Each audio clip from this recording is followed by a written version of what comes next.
얼마 전에 있던 일이죠. 고 김하늘 양을 살해한 초등학교 교사가 이 범행 전에 살해 방법을 검색했다. 뭐 이런 소식이 들렸어요. 네, 그렇습니다. 경찰이 프로파일러 5명을 투입해서 이 가해 교사의 휴대전화 그리고 교내 컴퓨터 자료 등을 분석 중인데요. 이 경찰 관계자는 계획 범죄에 무게를 두고 있다 이렇게 전했습니다. 포렌식 자료에서 의미 있는 무언가를 확인했다는 취지인데 범행 전에 이 살해 방법을 검색한 것으로 알려졌습니다. 이 고의성이 있었다는 건데요. 이 가해 교사는 또 범행 당일에 이 본인이 자해를 해서 응급실로 가지 않았습니까? 네. 그런데 응급실에서 응급치료를 받는 과정에서도 소리를 내서 웃는 모습을 보였다고 합니다. 아, 웃었다고요? 네, 그래서 이때 당시에 굉장히 본인도 고통스러웠을 텐데 네. 그래서 의료진들이 굉장히 당황했다고 하거든요. 어. 그때 당시에는 가해 교사가 단순히 흉기에 찔린 환자인 줄로만 알았다고 합니다. 그런데 이후에 이 살해범이라는 것을 알고 이 의료진들이 더 크게 당황을 했다고 하는데 이 전문가들은 이런 행동으로 미뤄봤을 때 이 가해 교사가 이 반사회적인 인격 장애일 가능성도 거론하고 있습니다. 네, 일단 고 김하늘 양 때문에 저희도 방송 전해드리면서 굉장히 좀 먹먹하고 말도 제대로 안 나올 정도였는데 이 가해 교사가 뭐 웃었다, 굉장히 좀 이해하기 힘든 상황인데 일단 이전에 보면 일부 전문가들이 우울증과는 그래도 무관하다, 계획살인으로 추정된다, 일부 이런 의견이 있었는데 경찰 조사가 좀 면밀하게 이루어져야 될 것 같아요. 그렇습니다. 일단 지금 나오고 있는 정황들에 따르면 계획 범행인 확률이 높다라고 볼 수밖에 없겠고요. 네. 일단 흉기를 미리 구입하고 준비한 것도 그렇지만 말씀해 주신 것처럼 어떻게 살해를 할지 이러한 것들을 미리 본인이 검토하고 찾아봤다라고 한다면 이거는 명백한 사실 계획 살인으로 볼 수가 있겠죠. 그러한 부분을 밝히는 것이 중요한 이유가 나중에 법정에서 사실 이 판단의 단계에 들어갔을 때 이것이 어떤 동기로 살인을 했고 계획했는지 우발적인지에 따라서 형량의 차이가 있을 수 있기 때문에 굉장히 중요한 부분이고요. 이러한 정황들에 비추어 봤을 때에는 아마도 이 가해 교사의 경우에는 비난 동기 살인으로 인정이 될 가능성이 높고 더불어서 계획 범행으로 인정될 것이 확률이 높기 때문에 네. 결국에는 중형을 피하기 어려워 보입니다. 네, 이 살해 교사가 지금 뭐 산수 마스크 끼고 있을 정도로 이 조사가 쉽지 않다라고 하는데 어쨌든요, 이런 얘기도 많이 나옵니다. 그리고 사건 초기에 이 잔혹하게 하늘 양 살해해서 신상 공개해야 되는 거 아니냐, 뭐 검토 중이다라는 얘기를 저희가 그 이튿날부터 계속 전해드렸는데 아직까지 이후에 소식이 들리지 않고 있는데 신상 공개 가능성 또 언제쯤 공개될지 어떻게 보십니까? 이게 조금 지연되고 있는 이유가요. 경찰이 지금 대면에서 조사를 해야 되는데 대면 조사를 하지 못하고 있습니다. 이 가해 교사가 의사소통은 가능하다라고 전해졌었는데 다시 또 이제 뉴스 나오는 거 보면 혈압이 올라가서 대면 조사는 좀 불가능한 상황이다. 네. 호흡기를 끼고 있어서. 혈압이 올라가서 못하고 있다. 그렇죠. 그런 이야기가 좀 나오더라고요. 그래서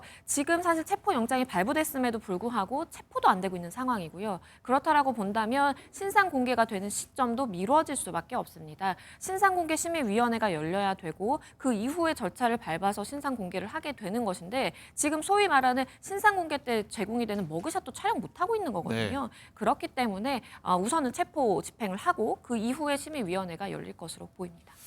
자, 이걸 지금 보는 시청자 여러분도 아마 혈압이 오르지 않을까 싶은데 윤정 기자, 일단은 이 교사가 공무원 연금을 받는다 이런 사실도 알려져서 뭐 시청자 여러분들 더 혈압이 오르는 것 같아요. 네, 그렇습니다. 이 가해 교사 파면 처분을 받게 될 예정인데 그럼에도 불구하고 65세부터는 한 달에 100만 원 정도의 네. 연금을 계속해서 받을 수 있습니다.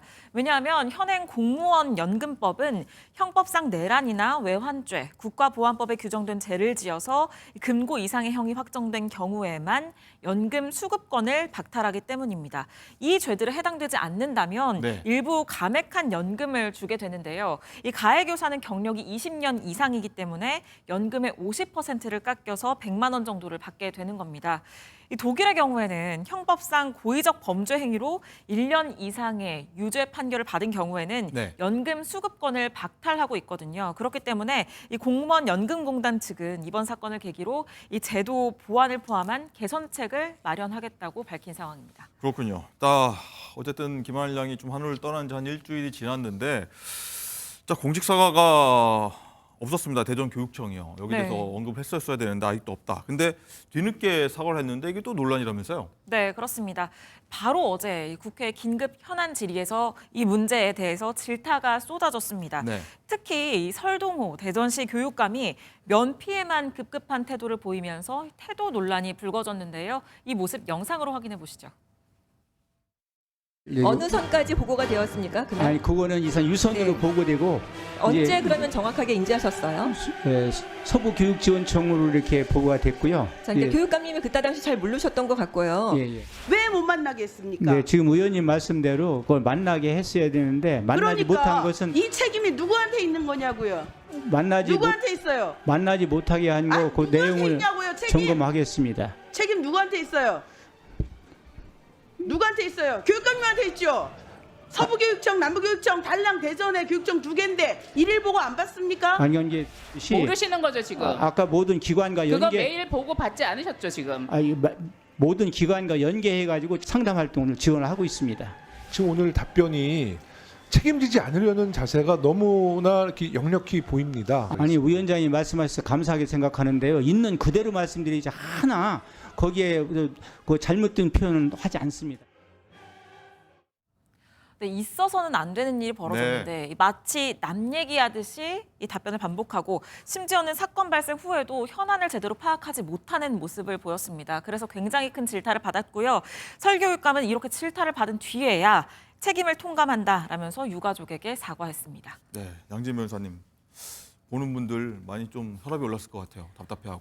그렇죠. 왜냐하면 사건 발생 당일에 장학사가 왔다 갔거든요. 네. 그때 즉시 사실 분리 조치만 취해졌었더라도 이런 사고는 막을 수 있었기 때문에 안타까움이 더해지는 것이고요. 이번을 계기로 해서 여러 가지 제도를 개선하고 그리고 즉각적인 분리 조치 정말 중요하다라고 다시 새겨야 되겠습니다. 알겠습니다.